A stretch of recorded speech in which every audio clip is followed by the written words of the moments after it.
જૂનાગઢમાં દામોદર કુંડમાં ગંદકીને લઈ કોંગ્રેસે આંદોલનની ચીમકી ઉચ્ચારી। 5 દિવસમાં દામોદર કુંડની સફાઈ કરવા મનપાને અલ્ટિમેટમ આપવામાં આવ્યું। 5 દિવસમાં સફાઈ નહીં થાય તો ઉગ્ર આંદોલનની ચીમકી ઉચ્ચારી। દામોદર કુંડ પર સિક્યુરિટી ગાર્ડ રાખવા પણ કોંગ્રેસે માંગ કરી। 15 દિવસ પહેલા પણ કોંગ્રેસે આ અંગે આંદોલન કર્યું હતું।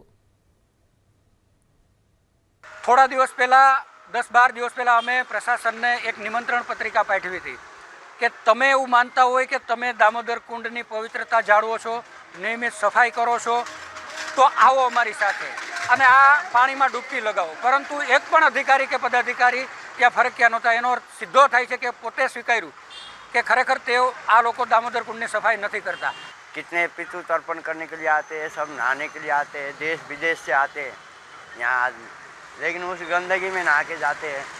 कितने गटर के पानी जा रहे हैं, कितने वो जा रहे हैं, पर प्रशासन को कुछ मतलब नहीं है।